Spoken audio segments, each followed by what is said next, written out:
again, everybody, and welcome to the Babalu Sports Show, where we talk Wisconsin sports. So, the Jordan Love era is upon us now. Exciting time for me to be a Green Bay Packer fan. I'll have to admit, this is one of the most exciting off seasons and up and coming regular seasons, preseasons that I have been involved with for a while now. I mean, during the so for however many years during the Aaron Rodgers era and even somewhat during the Favre era, we knew what we had coming back every year. So while there was an excitement for the playoffs, there wasn't an excitement for like we have right now, where we have no idea what's coming, and we're not having a complete overhaul, but the offense is going to be different. It's going to be um, we don't know what's coming from the quarterback for sure. We know the Packers have a lot of faith in Jordan Love, obviously, and they might have more. They can't have complete knowledge of what they've got there because Jordan hasn't had where the game plans and everything else is set out for him. Teams haven't been ready for him, and he hasn't. He has started a couple games, but uh, they weren't prepared for him. They were ready for Aaron Rodgers. So this is going to be interesting to see how this turns out and how the team itself shapes up. We got Jordan Love, and then he's got his core of three good receivers, but they're all young too, all um, coming in as second year men and such with Christian Watson, Romeo Dobbs, Samari Torrey. Sorry. So with that in mind, we have tight ends that aren't proven right now, and then we have our backs, which Aaron Jones and AJ Dillon. We we know what we have in them, but I have a good feeling that they're going to be used a lot more this year than they have been in the couple past years. And uh, Aaron Jones, sorry, is not. He's been used a lot, but I think he's going to be used much more now too. I wouldn't be surprised if you could go 6, 7 downs where he's going to touch the ball almost every time, either handing it off or getting pass out of the backfield, just until Jordan Love is more set in his more comfortable behind center. Or who knows? I could be wrong. He'll come out and he'll be very comfortable right from the get go. But what I mainly want to talk about right now is the draft and what we all think of the draft. I know first round they took Lucas Van Ness, that outside linebacker from Iowa. And I know there were a few people that were less than enthusiastic about that pick. For me, I think it's just a great pick. Excuse me. He's a good linebacker. He's very athletic. From what I've seen from him, he can move. He's got good lateral movement. I just expect it to be a very good pick. I think with him and Quay Walker back there, we got a couple good linebackers that are going to be here for a while with us. And I think with the athleticism and the speed from sideline to sideline, that should help in our passing and our run, especially our run, stretching things out is what I'm looking for out of them. And I know that's a area that Quay needs a little bit of work on, getting off the blocks and things like that. But I think another year under his belt, maybe bulk up a little bit more over the offseason. Quay Walker is someone I have a lot of I'm excited about. I believe he has a lot of untapped, unlimited potential, and I'm hoping that Van Ness here is going to be the same thing. Then we started getting some offensive weapons. Um, Tight end Luke Musgrave out of Oregon State. I guess he did suffer. He did suffer with the drops a little bit last year through his career, but he's a great blocker that can catch out of the backfield. And I just think that much like Aaron Jones, he's going to be a great safety net for Jordan Love back there, because he'll be back here blocking, and then things break down, he can just step out and be that safety valve that. Excuse me, I don't know what this is all about. It's that safety valve that Jordan Love needs. And then we went and got Jaden Reed, Michigan State, another player that because of being in the Midwest here, another player that I've seen a few times. He's really good at punt returns and kick returns. He's a little small, maybe even you could say even thin, but he has surprisingly good ability in traffic for his size. And I think if he bulks up a little bit more, that not too much to take away his agility and stuff to be good in traffic, but just a little bit more weight so that in the NFL he doesn't get bounced around. He has great potential too. And then we went to another tight end with Tucker Kraft out of South Dakota State. I honestly don't know a whole lot about him. I know the write-ups and everything about him say he's a good blocker, that he's tough and aggressive. I don't think he's going to. I believe that he may be buried on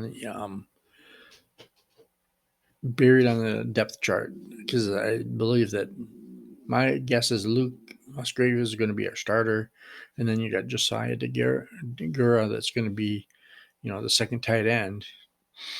But I mean, look at how many tight ends they used last year. They used Josiah Deguara. They had Mercedes Lewis and Robert Tonyan. So, I mean, another one that's just keeping me right now. But they had 4 tight ends that they used on a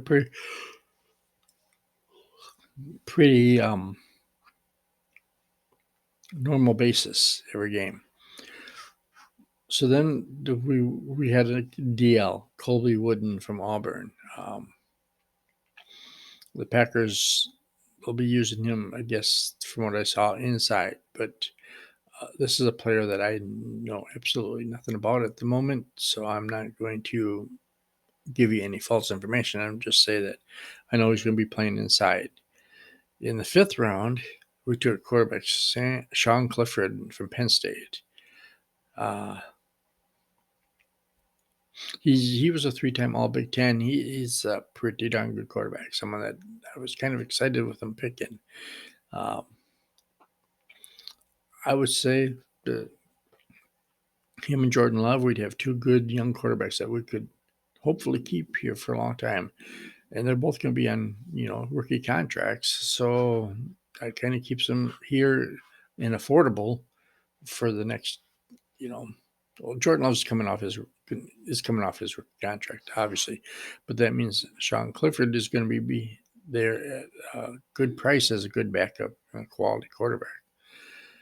I know it's just this.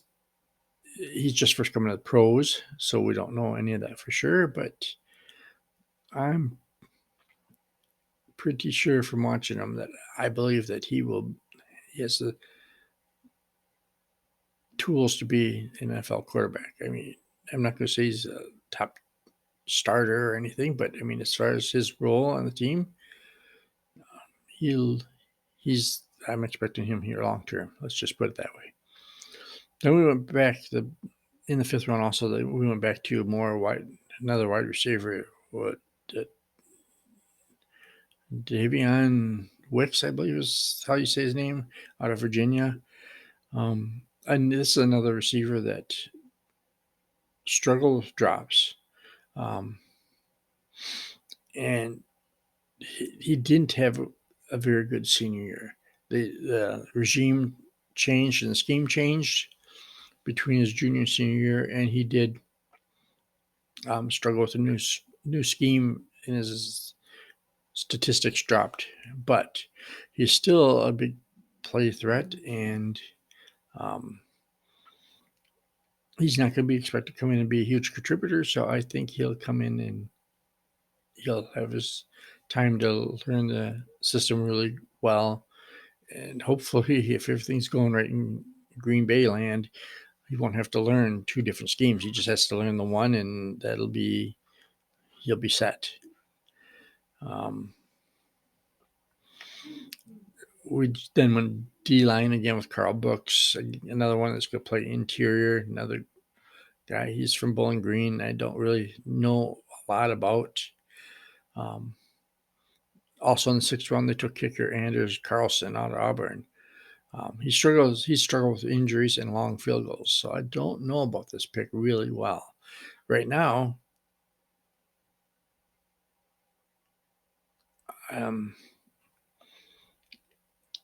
there's just him and I forget his name. I'm going to look that up real quick here. The Packers' other kicker is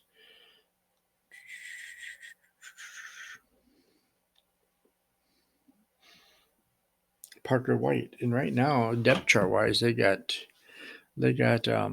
Anders slotted as being the number one kicker, which kind of worries me a little bit because, like I said, he struggled with injuries and long field goals. But in Auburn, his senior, he was mainly their kickoff specialist. So what I would like to see is them bring Mason Crosby. Crosby be our field goal kicker because we all know how accurate, how good he is with field goals, and we all also know that he struggled with kickoffs. So my thought process would be using this Anders Carlson as your kickoff specialist and Mason taking over the field goals. But we'll see. I mean, they have to sign Mason first, and I've heard just many conflicting reports both ways. One saying, well, they would like to sign him, bring him back, and sign him, by training camp, and another one saying, well, they would like to be rid of his salary. So let's. This is another one of those things that's going to be interesting to watch this offseason. How much money is Mason going to demand? Does he want to be back in Green Bay? He said before that he does, but I also know that he had to visit with the Jets. So is he going to go off to New York also? I mean, he would probably be a good target for New York looking for a kicker because it's going to be bad weather there too, and everybody knows how good he is in bad weather. But I would like to see him here. He's without a doubt one of my favorite players on the Packers team. So I'm a little biased then, but I also know just how well he's done kicking here in Green Bay and in the weather for us. So then rounding out the draft, they did take cornerback in the seventh round, Carrington Valentine out of Kentucky. Another special teams player, which you can never have too many special team players. We all, being in Green Bay for the last 3 years, we all know how important special teams is. I just know that cornerback, they say he needs development there. And so he's probably going to be special teamers with little projects for cornerbacks. And we took running back Lou Michaels III out of Central Michigan. I guess in Central Michigan, he was a good a good runner, but he did struggle and was very inconsistent in the passing game. And in Green Bay's offense, you kind of need to be able to, be a pass catcher out of the backfield. Something we know that A.J. Dillon had to work on when he first came to Green Bay, and he does quite well at that now.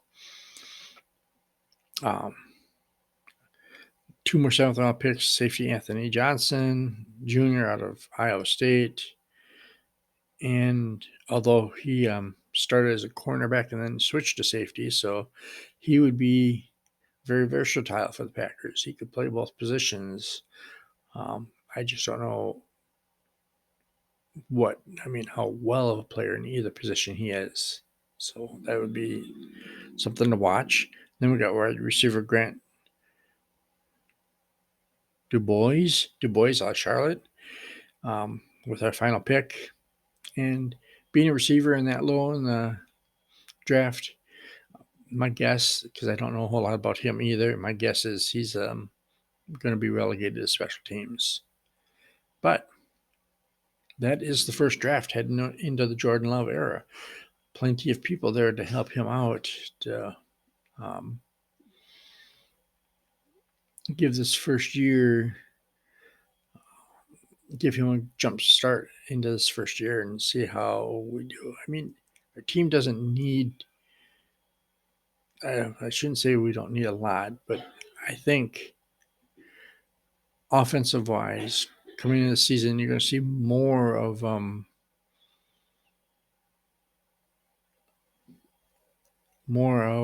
the base offense as the way it should be.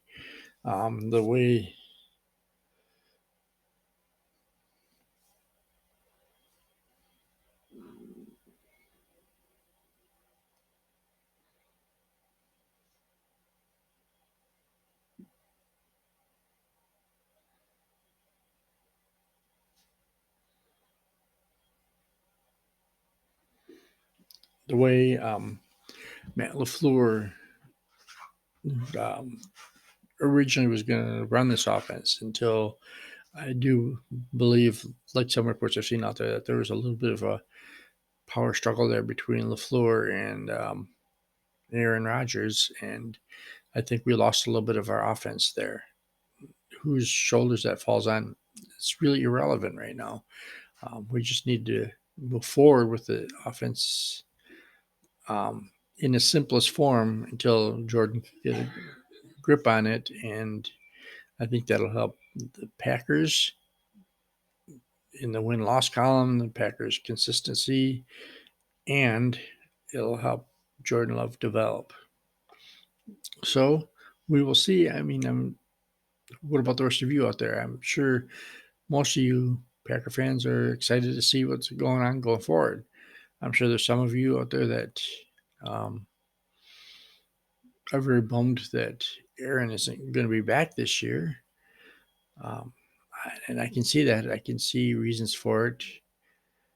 Personally, I'm actually a little bit happy about it. I would have done it last year. I just didn't think last year going in that we had that good a chance at the Super Bowl to want to deal with the distractions, because I really believe most of our struggles last year were because we didn't have Aaron at the mini camps and all that to begin with, to gel with our young guys. I think Christian Watson and Romeo Doubs, they dealt with their injuries and stuff, but I think they both could have had much better seasons last year if they would have had the opportunity to gel with their quarterback in the mini camps and all the get-togethers and meetings that you have at the very beginning of the season and during the off season that help you get on the same page by the time training camp and preseason comes in. So, but again, that's all water under the bridge. Just my thought on it, and as Pack friends, I think we're all excited to go forward, and I think hopefully all of us are looking forward to a good season this year. I would be okay with. I'm thinking 9-7. There's my very early prediction. 9-7. 17 games. So let's go with 10-7. That's what I'm thinking for this season. 7 losses, 10-7. Might be optimistic. Hopefully, I'm undershooting it, but we'll see. We'll see. But that's I said it, and that's what I'm going to stick with. Is my 10-7 prediction for this season, and I believe we'll be fighting with Detroit for winning the Central Division with that or North. NFC North. Sorry, I've really aged myself talking Central Division. The North Division will be really struggling. We'll be battling with them for the win because I think the Vikings are going to drop off, and the Bears are going to be the Bears again. So, all right. Well, thank you for joining me here. Don't forget to hit the subscribe, like button, and share. And we will see you next time. And take care. And I appreciate you all. Thank you.